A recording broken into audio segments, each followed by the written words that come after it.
Bonjour à vous tous.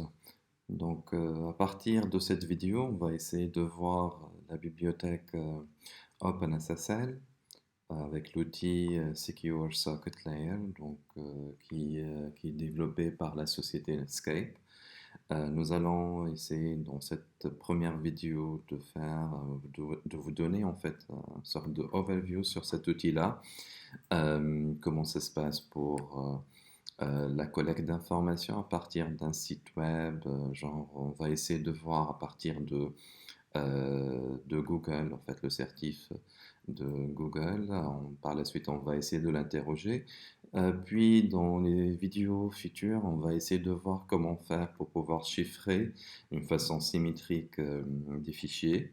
Et puis, la partie, disons, la plus intéressante avec le chiffrement asymétrique et comment le protocole SSL il s'intercale entre TCP/IP pour permettre en fait aux applications qui s'appuient en fait sur SSL ou sur TCP en fait de pouvoir gérer une session SSL avec les deux phases disons primordiales, à savoir le handshake, la poignée de main entre un client et un serveur, et puis ces deux entités, comment ils échangent en fait les informations d'une façon sécurisée. Donc, juste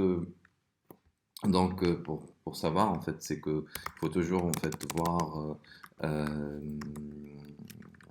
le man en fait de OpenSSL et comment il fonctionne.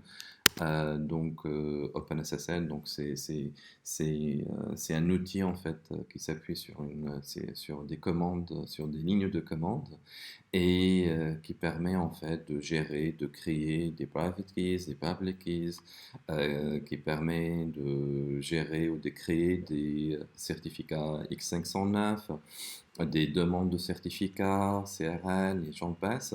Et surtout, en fait, ce que nous allons voir dans les prochaines vidéos, comment sécuriser ou comment accéder à un site web à travers un port HTTPS, un port 443, et éventuellement, on fera aussi une petite vidéo sur le Virtual Private Network et comment on s'appuie sur une PKI pour pouvoir créer un tunnel sécurisé. Commençons tout d'abord par voir comment ça se passe si par exemple, on aimerait bien interroger un certificat de Google. Donc, tout simplement, la première chose à faire, c'est de faire appel à OpenSSL, S-Client et puis google.fr 2.443. Apparemment, je ne suis pas connecté. Voilà, je ne suis pas connecté. DH Client, DH0. En solo, bien sûr. Ok. Voilà, donc une fois en fait on passe sur google.fr et va collecter en fait le certificat de Google, voilà, comme suit. On trouve en fait le subject qui est en fait qui est de Google avec ce common name. Donc google.fr, l'organisation Google LLC et le issue, en fait c'est le certificat ou bien l'autorité ou le CA qui a donné en fait un certificat à Google, c'est le Google Trust Services et comment en fait cette autorité-là est la garante en fait du site google.fr à titre d'exemple. Donc en fait là, une fois on a interrogé en fait le certificat, on trouve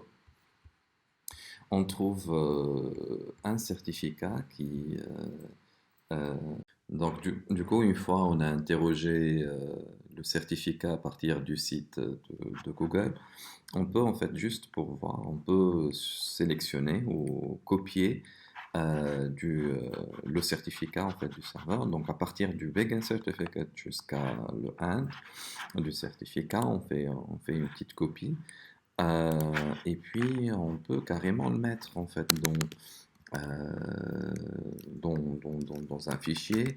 Euh, Juste, je passe en pseudo pour que, voilà, et puis je peux mettre certificat Google, je colle en fait ce qu'on a copié. Donc vous voyez en fait un fichier qui ne contient que euh, le contenu du certificat qui est cerné entre le Begin Certificate et le End Certificate. Une fois on enregistre, donc après tout simplement en fait ce certificat-là, on peut le voir tout simplement en faisant appel à OpenSSL tirer in le certificat, euh, pardon, le certificat, puis tirer tags tirer no out. Dans tous les cas, on verra en fait, ces différentes manips plus en détail dans une vidéo future. Donc, OpenSSL, bien sûr. Donc là, en fait, ce certificat, en fait, c'est un certificat de quel type? C'est un certificat X509.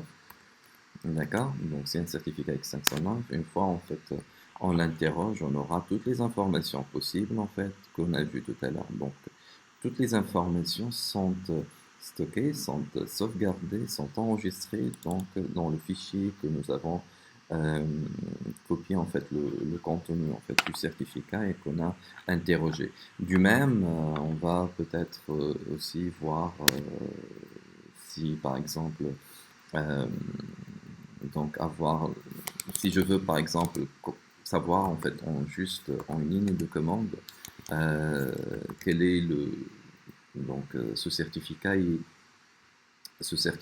est destiné à quelle entité. Là on voit qu'il est destiné en fait à comme subject à Google.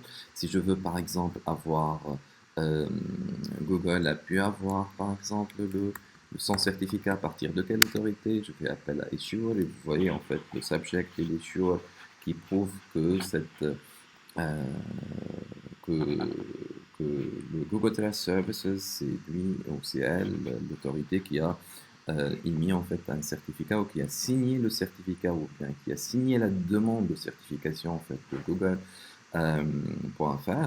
Aussi, je peux voir par exemple le date. Tout ça, on va essayer de les voir en fait en détail juste dans cette première vidéo en fait.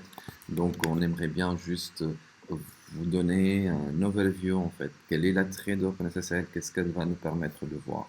En fait, là, c'est en ligne de commande, mais vous le savez, en fait, on peut voir ça à partir en fait de Google. Donc tout simplement, il suffit en fait d'ouvrir en fait Google et de passer sur le cadenas, donc dans l'URL, il va afficher en fait le certificat et toutes ces informations-là qu'on vient de voir sur le terminal. Donc on peut aussi les voir à partir en fait de l'URL et d'interroger en fait les informations. Donc OpenSSL, elle a beaucoup donc, d'avantages. Donc ça permet en fait la première chose donc, qui va nous permettre de le faire, c'est de pouvoir interroger donc un site sécurisé en HTTPS et comment cette information qui est le certificat, c'est une information publique, euh, c'est comme une carte d'identité en fait du site et qui nous permet en fait d'avoir toutes les informations possibles sur ce site-là.